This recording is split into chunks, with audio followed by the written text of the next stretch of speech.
बिल्कुल सही है। अच्छा, आपने कुछ अर्सा पहले बात की थी कि रविचंद्र अश्विन, मेरे माइंड में आ गया सडनली, रचिन रविंद्र की जो इंजरी के ऊपर आपने जो पॉइंट रेज किया था, उसके ऊपर ना मेरी डिबेट हुई किसी के साथ, और उन्होंने ये कहा कि वाइट चेयर्स की बात जो आपने की थी, वाइट चेयर्स का एज सच इशू नहीं है, क्योंकि मेरे जहन में फौरी तौर पर नाम नहीं आ रहा, शायद हाफिज साहब आपको याद आ जाए कि एक स्टेडियम है आई गेस के जिस पर वाइट चेयर्स ही हैं, ऑल वाइट चेयर्स हैं, तो उसका तो कोई इशू नहीं है एज सच। ओवल में हाफिज साहब शायद ये कहीं हो सकता है फिलहाल मेरे जहन में अगर किसी ग्राउंड में वाइट चेयर्स हैं, हाँ, तो वहाँ कभी ग्राउंड खाली नहीं होगा।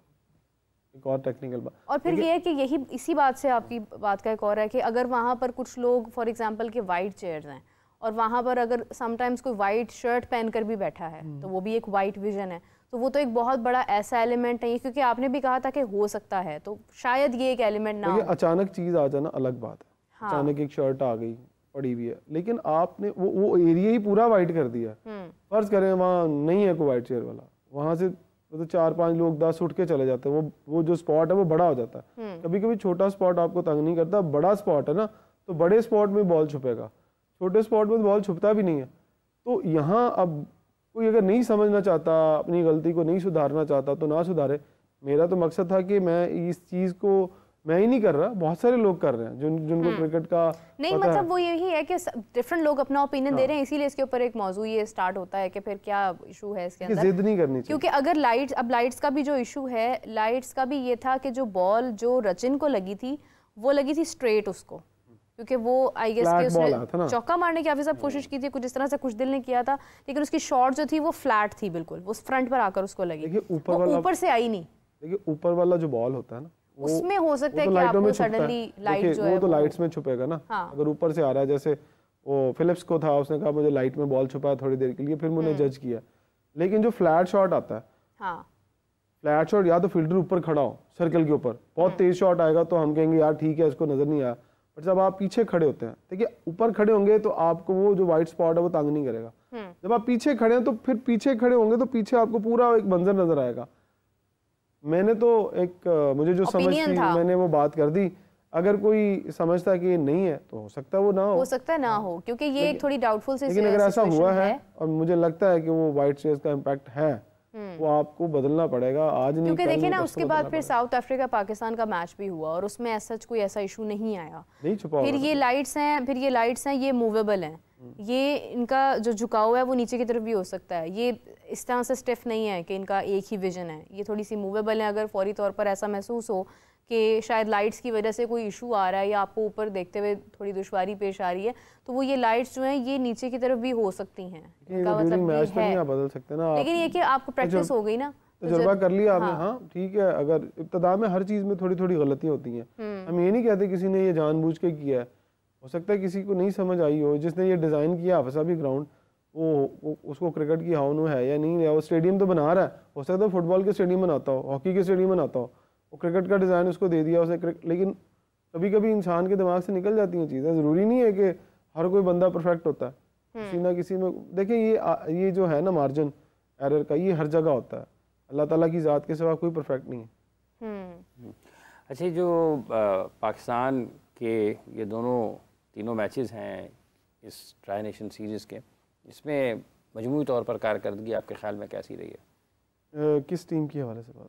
पाकिस्तान टीम की जो कारकर्दगी है, मैं फिर वही कहूँगा कि बहुत सारे क्वेश्चंस हैं जो रेज़ किए जा सकते हैं। मुझे ख़ास तौर पर जो चीज़ मिस कर रही है वो फास्ट बॉलर्स का परफॉर्म ना करना। फास्ट बॉलर पाकिस्तान की जो अगर विनिंग रेशो में बात करें तो पाकिस्तान ने आज तक जितने भी मैचेस जिए उसमें फास्ट बॉलर्स का बहुत बड़ा किरदार रहा है। अगर हम टेल एंडर से बात करते तो टेल एंडर खा जाते थे हमारे फास्ट बॉलर, वसीम, वकार, शेब, वो तो कहते थे टेल एंडर आ गया, ले बॉल मैनू दो, मैं गेंद करांगा। क्या आज आपके पास कोई ऐसा बॉलर है जो टेल एंडर्स को कहे ले मैनू दो गेंद? उस वक्त तक तो वो थका होता है, पहले उसने अपने 7-8 ओवर कर लिए होते हैं, जब एंड पे 2-2 ओवर करने के लिए आता है तो एक तो उसकी बॉडी उस तरह की नहीं रहती, बॉडी ठंडी हो चुकी है। तो एज ए फास्ट बॉलर मुझे बड़ा एक्सपीरियंस है, इब्तिदा में आप एक रिदम में, जब आप मोमेंटम में होते हो तो आप कहते हैं यार मेरे को 6 ओवर करा लो, जो मेरे हिस्से के हैं वो करवा लो किसी भी मैच में। जब आपको बाद में बॉल करना पड़ता है तो फिर आप मैच से पहले वार्म अप होकर अंदर जाते हैं, आपने अक्सर देखा होगा फास्ट बॉलर, जब आखिरी ओवर होते हैं तो उसके लिए आपको बेखौफ इसके कि आप इंजर्ड हो जाएंगे, आपको जोर लगाना पड़ता है। उसके लिए आपको पहले 2-3 चले, आपके 3 ओवर है तो 2-3 बॉल हल्के की, उसके बाद पूरे जोर से गेंद करना है तो आपने बचना है। अगर आपने जरा सा हाफ वॉली बॉल किया, लेंथ बॉल किया, तो आपको उठा के बाहर ही फेंकेगा वो, आप जितने मर्जी बड़े बॉलर हैं। इवन शेब अख्तर को भी उन्होंने उठा के, रिकी पॉन्टिंग, जितने भी गिलक्रिस्ट को मैंने देखा ठीक ठाक फेंटा लगाते थे। अच्छा, यहीं से कंटिन्यू करते हैं। कॉलर है हमारे साथ। अस्सलाम वालेकुम जी, कौन बात करें, कहाँ से बात करें? अस्सलाम वालेकुम। कॉल ड्रॉप हो गई है जी, कॉल ड्रॉप हो गई, कंटिन्यू कीजिए। तो एक तो ये एलिमेंट बहुत मुझे लग रहा है मिस है। दूसरा, एक जेन्युइन ऑलराउंडर आपके पास नहीं है। बहुत सारे लोगों ने डिबेट किया, वो मिस एलिमेंट मिस है। फिर स्पिनर, कौन सा ऐसा स्पिनर है जो मिडिल इस पूरी सीरीज़ के अंदर आकर जिसने जो मिडिल ऑर्डर की जो पार्टनरशिप है उसको ब्रेक करने की कोशिश की है। हमारे पास इकलान होते थे, मुश्ताक होते थे, उनको वो पार्टनरशिप ब्रेक करते थे। जैसे ही बॉल उनको मिलता था वो पार्टनरशिप 90% ब्रेक कर लेते थे। आपके किसी बॉलर में ये सलाहियत नहीं है कि किस पार्टनरशिप ब्रेक करें। बिल्कुल सही है। पार्टनरशिप की जहाँ तक बात है, मुझे अगर हम अभी के मैच को देखते हैं जो जारी है, इसमें आज अर्ली विकेट्स तो हमारी चली गई हैं, लेकिन अब उसके बाद आहिस्ता आहिस्ता रन्स बन रहे हैं और न्यूजीलैंड के यही बॉलर्स हैं जिन्होंने पाकिस्तान को अच्छी खासी मुश्किल में डाला। फील्डिंग बड़ी बेहतरीन है इनकी, ऑल्दो एक कैच शुरू में ड्रॉप हुआ फ़खर जमान का, लेकिन यह है कि फील्डिंग उनकी ऑल्दो अच्छी है। साउथ अफ्रीका की अच्छी है मगर इस बार वो नज़र नहीं आई कहीं पे साउथ अफ्रीकन, लेकिन ये कि इस बार काफ़ी झोल नज़र आए हमें काफ़ी सारी चीज़ों में। तो अगर हम बात करें न्यूजीलैंड की, अभी उनसे भी विकेट नहीं निकाली जा रही है, तो कंडीशंस का भी थोड़ा सा एक एलिमेंट है इसके ऊपर। ये भी बात बिल्कुल ठीक है। अगर मैं पाकिस्तान को ही ब्लेम करूं, अभी हमारी बात करते करते रिजवान आउट हो गए तो वो खैर एक अलग बात है, एक अलग पहलू है, लेकिन it was New Zealand so they did it. देखिए बात क्रिकेट है ना, अब रोजाना रिजवान 100 नहीं करेगा, ऐसे ही है, रोज संडे नहीं हो सकता। रोजाना सलमान अली आगा 100 नहीं करेंगे। हाँ, अगर मैंने देखा माजी में कुछ लोग मुसलसल 3 मैचेस में भी वो रन्स कर लेते हैं, सेंचुरियाँ कर लेते हैं, लेकिन वो कभी कभार होता है और कोई कोई करता है। अब जो आप स्पिनर्स की बात करें, देखिए स्पिनर ये पिचेस उस तरह की हैं, ये मुल्तान वाली पिच तो नहीं है जो आपने अपनी मर्जी से बनाई थी, ये आईसीसी की निगरानी में पिच बनी हुई है। ट्राई नेशन सीरीज है ना, वहाँ कहीं ना कहीं उनका भी एक नज़र होती है कि आप बना क्या रहे हैं। तो ये जो स्पिनर्स वाला एलिमेंट है पाकिस्तान का, ये बहुत कमज़ोर है कि आपका कोई बंदा जो है वो ब्रेक। देखिए आपको पता है शक्लान मुश्ताक या मुश्ताक अहमद, ये स्पिनर होते थे, ये दिलेरी से बॉल करते थे, मिड विकेट स्क्वायर लेग पीछे रखते थे, मिड ऑन मिड ऑफ, और लोगों को ऑफर करते थे फ्लाइट्स के मार। हमारे लड़के इतने दिलेर नहीं है क्योंकि वो नए नए एडजस्ट हो रहे हैं। वो कहते हैं कि नहीं यार किसी तरीके से विकेट निकाल लो। जब वो विकेट निकालने आप जाते हैं ना, आप सामने से लेग बिफोर करना है, बोल्ड करना है या कहीं स्लिप लग, वो वहां पर आप विकेट निकाल, आपको नसीम तो नए एडजस्ट नहीं हो रहे।